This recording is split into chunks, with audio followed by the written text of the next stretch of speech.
Okay, I wanted to talk about meditation in Thailand. So I'll give you three options for meditating in Thailand, and two of them are a structured setting where you can go and follow what everybody else does. And the other one is just a kind of do-it-yourself option.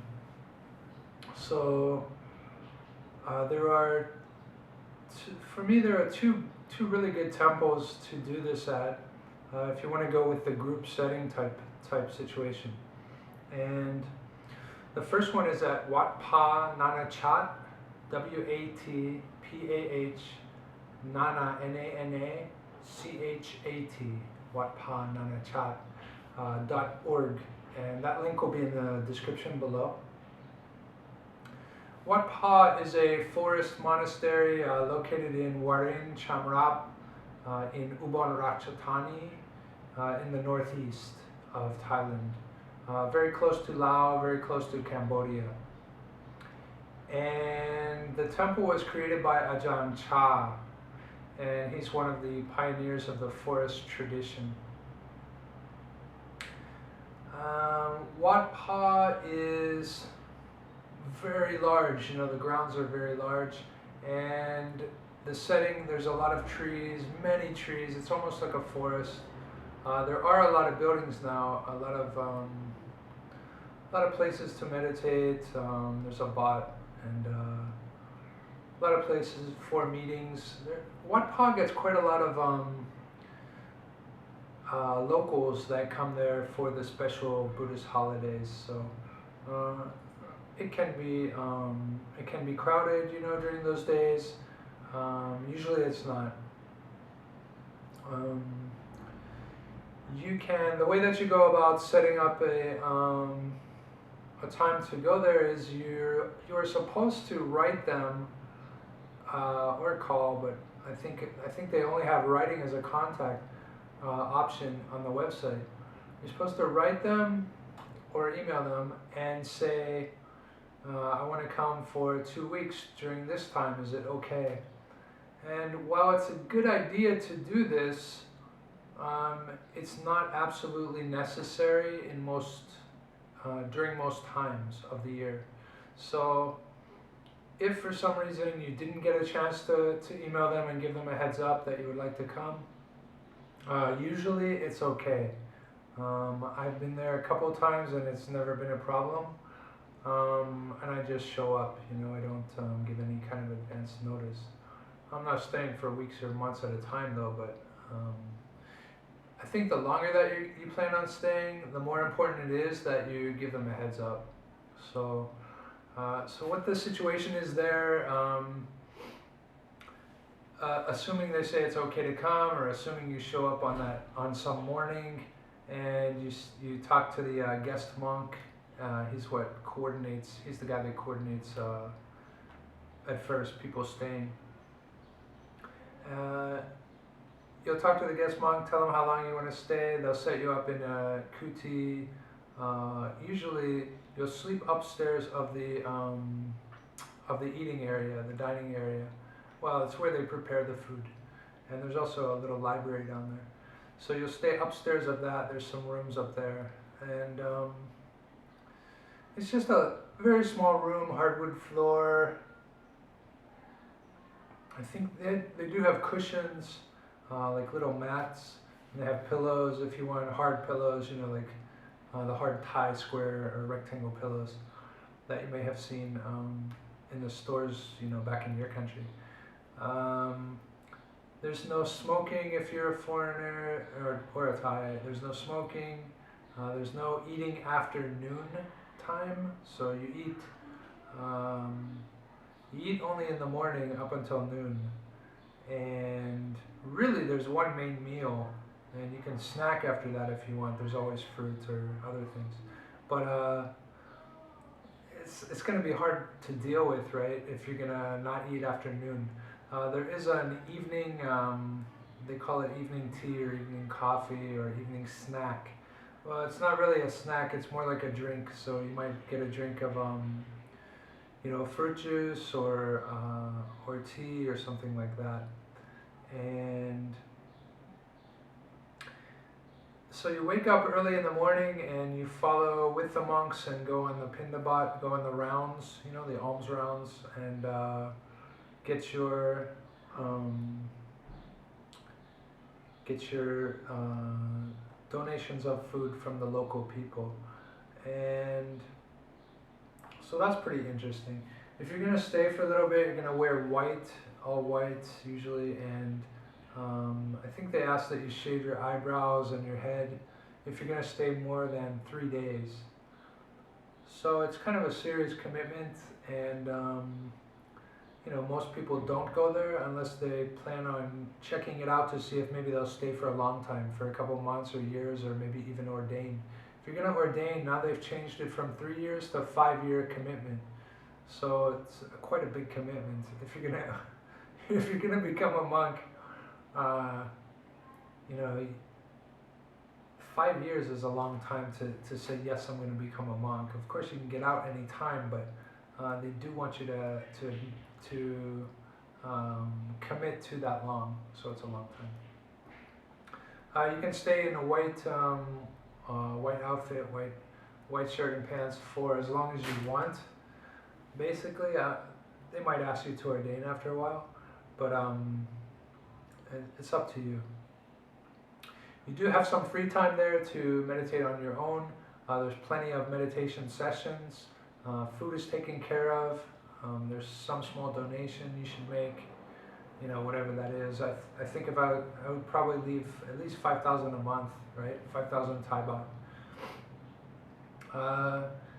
They give you what you need, you know, the mosquito net is in your room, and you should probably bring mosquito lotion or spray, some good stuff, some good deep, 95 or something big number. Don't bring your Walkmans, I'm dating myself. Don't bring your iPads or iPods or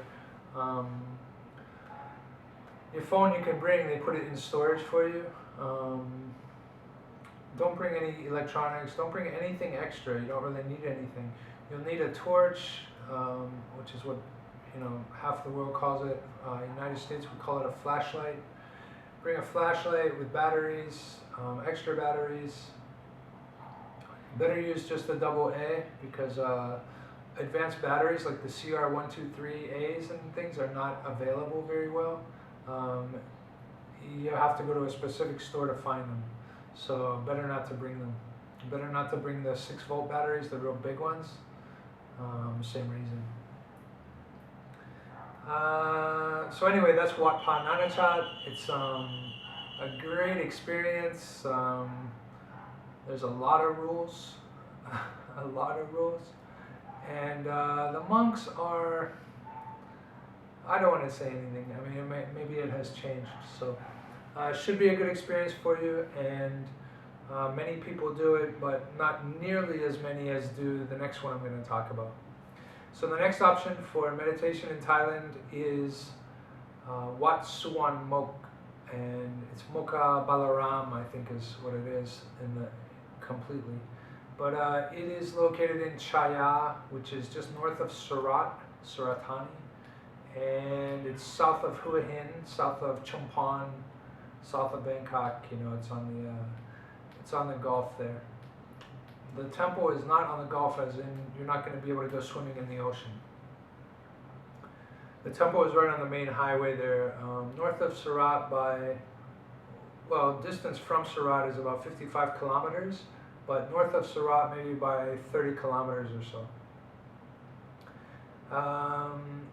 Wat Suan Mokkh has 2 sides. So there's the main Thai temple, which is on the west side of the highway, and that's a really cool place to go to, and I'll talk about that in a minute. On the opposite side of the highway and down a path, so directly opposite from the temple and down a small street, you'll go past a spring-fed hot water pool where you can sit and relax. It's really nice, free, you know, it's just on the side of the road. And at the end of that road is a place called the International Dhamma Hermitage, which is Suan Mokkh's meditation retreat area. and this is for Thai people and for foreigners. I'm thinking I better check to see if I have enough time. Yeah, maybe. I think I have about 9 minutes. So this one is for Thais. It is for foreigners. They both have options when to go. Foreigners go from the 1st of the month to the 10th of the month. Actually, I think it turns out to be the 11th. And then the Thai people go, I think maybe the 15th or 13th or something, for 10 days. So you'd want to show up for the 1st of the month. I believe it goes on every single month. I don't think there's a break. You should contact them by email first and tell them you're coming.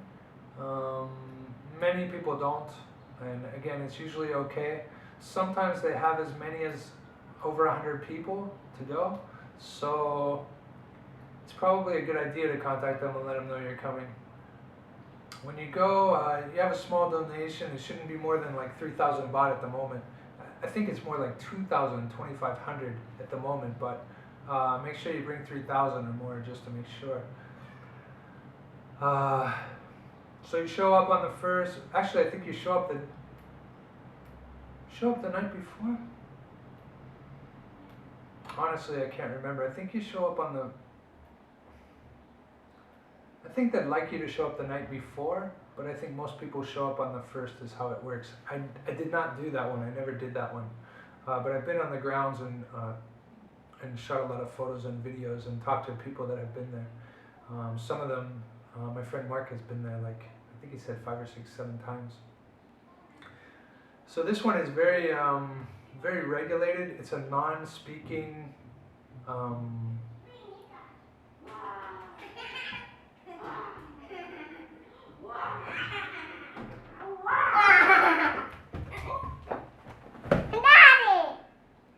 Sorry, I didn't know.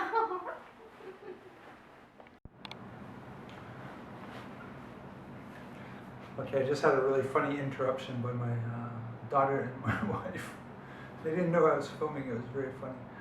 Anyway, so the International Dharma Hermitage is very structured, and it's supposed to be a non-speaking, a silent retreat for 10 days. And you know, some people find that stressful. You know, some people talk anyway. You know, it's you'll find your little friend that wants to talk, you know, as much as you do. So some people, you know, on breaks they go to the to some of the hot pools, and some people will talk there. It's not something that, I mean, if you're gonna go to this one, you might as well do it seriously, right? You might as well really try to do what the whole game is. So so that's what it is. Some people find it tough to get through. Some people leave before the 10 days. The Ajahn, whoever's running it at the time, will try to talk you out of it, or just to ask you to continue, you know, because everybody's frustrated, you know. After a day or two of not talking, it's probably drives people nuts. And like I said, I didn't do it. For me, I just don't ever, I just never had the idea that I wanted to do it, really. But if it's something you want to do, you should try it. Many people, you know, 1,000 people a year maybe, end up doing it, and you know, most of them like it and had a good experience. The instruction for meditation there is supposedly very good, and will help you get past any problems that you might be having. You can ask any questions you want, you know, of the teachers. There are teaching sessions where they try to help you to do that. Anyway, I guess that's pretty much what I can say about that. It's an amazing place. I mean, the grounds are very nice, simple, you know, but a lot of nice places to walk and meditate and anyway. The other option, and this option is more like a do-it-yourself option. This one is also located at Suan Mokkh, but on the main temple side. So across the highway from the International Dhamma Hermitage is the main temple. You can feel free to go in there anytime you like. And this option is kind of nice. This is the one that I would do and what I've been thinking about doing. This one involves just showing up at the temple, walk straight up the concrete road, path, whatever you want to say. On the left side is a sort of there used to be a wax statue of Buddhadasa Bhikkhu, the guy who founded it, the original monk who founded it, the abbot. And it's like a little shrine almost, you know, to Buddhadasa Bhikkhu. Anyway, there on the left you'll find some rows of concrete, like church pews almost, you know, like benches with a back to them. And right there's a desk, and you can talk to the monk there. They speak English fairly well, and you can tell him that you would like to stay for a little while. I don't even know that they ask how long. You can stay probably indefinitely if you want, if you're not a problem to anybody. And they will set you up and give you a room or a kuti somewhere there on the grounds. There are dorm rooms that I've seen people stay in. So there are 2-story dorm rooms, dorm buildings rather, and they're made out of wood, dark wood. I'm just telling you so if you see them, you know what they are. One of them I think says men's dorm on it. It did for a while anyway, and I don't think I saw the sign last time I came, so maybe it still says that. There are other dorm rooms that are, as soon as you come in the front gate, make a left, and there's a red brick building there on your left, after the restrooms, after the toilets. And those are also dorms, and those are for I think that's probably overflow. But very simple accommodations. I mean, that is like a concrete bed. I don't think they give you a cushion. Maybe they have cushions. You might want to bring one even if they don't have it. You might want to check it out first and see if they have a cushion to sleep on, because maybe you need like a little foam cushion or something. Most people do. I think I could probably get along without it by now. But that one is do it yourself. You will not get meals given to you or anything like that. So there's a curry place just outside the gate. It's part of the temple, part of the parking lot, you know. So you can go right there and get some curry. I don't know that they care at all about whether or not you eat after midday, so you can eat as you wish. I didn't mention, I think I think the International Dhamma Hermitage, I can't remember if you have 1 or 2 meals.